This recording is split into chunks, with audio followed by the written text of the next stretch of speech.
اليوم ديالها وقالت الكلمة ديالها ب4 أهداف لهدف واحد، المتابعة لمراد سيميا. بلاعبين شباب تمكن فريق الرجاء الرياضي من العودة من العيون بانتصار مهم على حساب شباب المسيرة، نتيجة أبقت الفريق الأخضر داخل خانة الفرق المتنافسة على درع البطولة الوطنية. ممثل العيون بحث منذ البداية على شباك الرجاء، والأخير فاجأ الجميع بتسجيل الهدف الأول في الدقيقة 9 حمل توقيع المخضرم بوشعيب المباركي. شباب المسيرة هاجم وناور وبحث بشتى السبل عن منفذ لتعديل الكفة لكن دون طائل. التسديد هنا كان واحدا من الحلول التي باءت بالفشل. فصول حكاية الشوط الثاني جاءت بسيناريو آخر. الرجاء الرياضي أكد نيته للعودة إلى البيضاء بانتصار كبير من خلال هدف ثاني.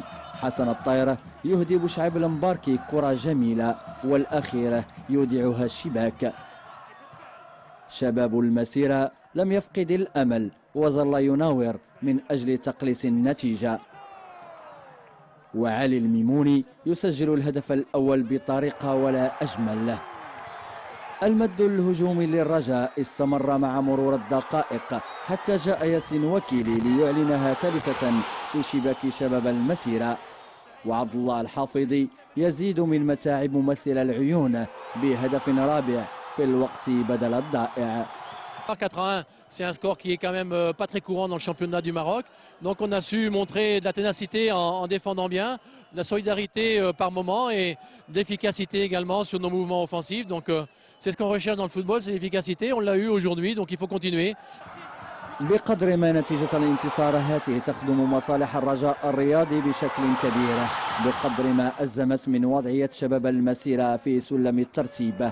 الرجاء قدم عرضا طيبا بعناصر شابة أعلنت قدومها فيما تبقى من عمر الدوري الاحترافي، وشباب المسيرة بات يواجه بشكل صريح شبح النزول إلى القسم الثاني.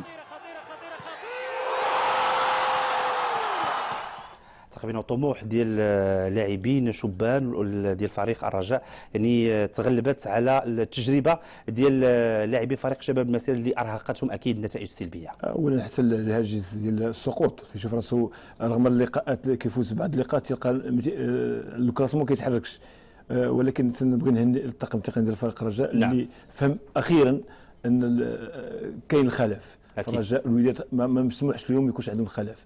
فاليوم عطاهم فرصه بينوا على العلب ديال الكعب ديالهم، لاعبين صراع، لاعبين تقنيا ممتازين حتى كوليكتيفمون، وانا تنشيدوا بالمدرب ديال فريق الامل اللي وجد الخلاف. والنتيجه هي خصوصا بانه الامل ديال الرجاء وذكر بانه هو في الطريق لتحقيق اللقب ديال هذه السنه. غنتابع الان النتائج الكامله لهذه الدوره 27 كتبقى يعني